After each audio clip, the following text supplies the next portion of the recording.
السلام علیکم، کیسے ہیں آپ سب؟ امید ہے خیر و خیریت سے ہوں گے۔ آپ کو میرے چینل میں خوش آمدید، اور اگر آپ میرے چینل پہ نئے ہیں تو جلدی سے جا کے لائک، کامنٹ، سبسکرائب ضرور کر دیجیے گا۔ کہانی قبرستان کی جنزادی۔ چلیے اس کہانی کا آغاز کرتے ہیں۔ بہت عرصہ پہلے ایک سرسبز گاؤں تھا جس کے کنارے ایک قدیم قبرستان واقع تھا۔ اس قبرستان کے بارے میں طرح طرح کی کہانیاں مشہور تھیں۔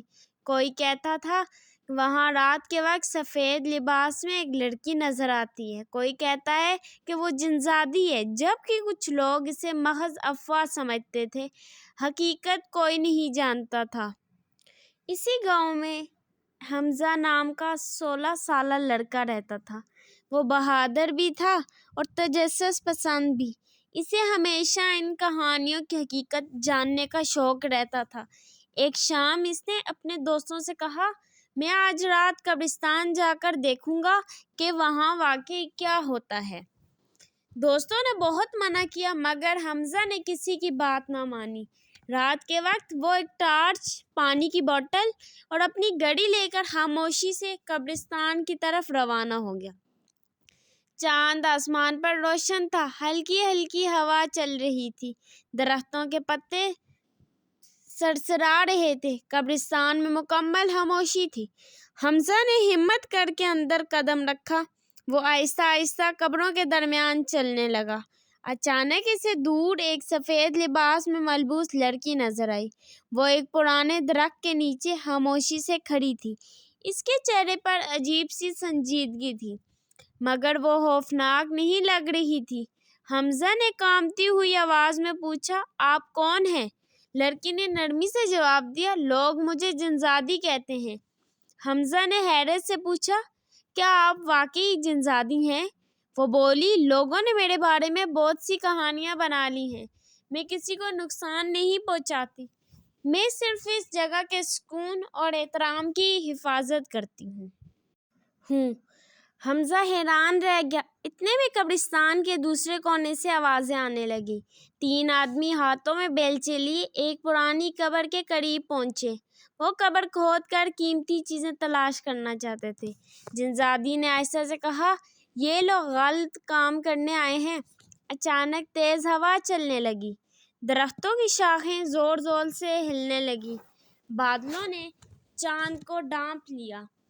ان آدمیوں کو ایسا محسوس ہوا جیسے کوئی انہیں دیکھ رہا ہو۔ وہ گھبرا کر اپنا سامان چھوڑ کر بھاگ گئے۔ حمزہ نے حیرت سے پوچھا، یہ سب کیسے ہوا؟ جنزادی نے مسکرا کر کہا، جب انسان غلط نیت سے آتا ہے تو اسے اپنے ہی خوف کا سامنا کرنا پڑتا ہے۔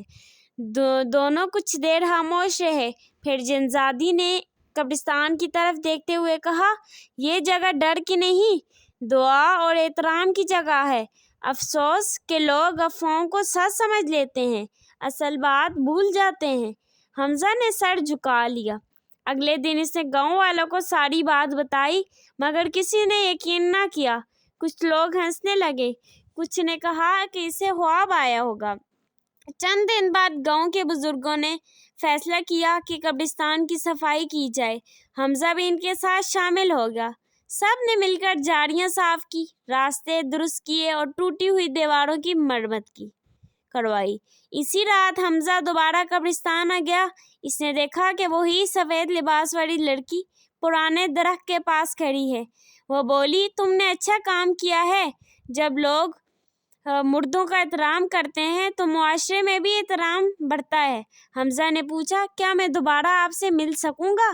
جنزادی نے آسمان کی طرف دیکھا اور کہا، شاید، لیکن یاد رکھنا، انسان کو ہمیشہ نیکی کا راستہ اختیار کرنا چاہیے، ہر راز جاننا ضروری نہیں ہوتا۔ یہ کہہ کر وہ دھیرے دھیرے دھند میں گم ہو گئی۔ اس کے بعد حمزہ نے کبھی کسی کی افواہ پر یقین نہیں کیا۔ وہ لوگوں کو سمجھاتا کہ قبرستان خوف کی جگہ نہیں بلکہ دعا، خاموشی اور احترام کی جگہ ہے۔ گاؤں کے بچے بھی اس کی بات ماننے لگے۔ انہوں نے قبرستان میں گندگی پھیلانا چھوڑ دی، بزرگوں کے ساتھ صفائی میں حصہ لینے لگے۔ وقت گزرتا گیا مگر سفید لباس والی اس پراسرار لڑکی کو پھر کسی نے نہیں دیکھا۔ کچھ لوگ کہتے تھے کہ وہ صرف ایک کہانی تھی، کچھ کہتے تھے کہ وہ قبرستان کی محافظ تھی۔ حقیقت جو بھی ہو، اس واقعے نے پورے گاؤں کو ایک اہم سبق سکھایا کہ افواہوں سے زیادہ اہم نیکی، احترام اور اچھا کردار ہے۔ حمزہ جب بھی قبرستان کے قریب سے گزرتا تو خاموشی سے دعا کرتا اور آگے بڑھ جاتا۔ اسے ہمیشہ جنزادی کے الفاظ یاد رہتے: اصل طاقت دوسروں کو ڈرانے میں نہیں بلکہ اچھائی کی حفاظت کرنے میں ہے۔ اس کے بعد گاؤں میں قبرستان کے بارے میں خوفناک کہانیاں کم ہونے لگیں۔ لوگ وہاں صرف دعا اور احترام کے لیے جاتے۔ بچوں کو بھی سکھایا جانے لگا کہ کسی کی آخری آرامگاہ کی بے حرمتی کرنا بہت غلط بات ہے۔ یوں ایک پراسرار ملاقات نے پورے گاؤں کی سوچ بدل دی اور یہ کہانی نسل در نسل سنائی جانے لگی کہ نیکی، احترام اور سچائی ہر خوف پر غالب آ سکتے ہیں۔ اس کہانی سے ہمیں یہ سبق ملتا ہے کہ افواہوں پر یقین کرنے کے بجائے تحقیق کریں، دوسروں کی عزت کریں، قبروں کا احترام کریں اور ہمیشہ نیکی کا راستہ اختیار کریں۔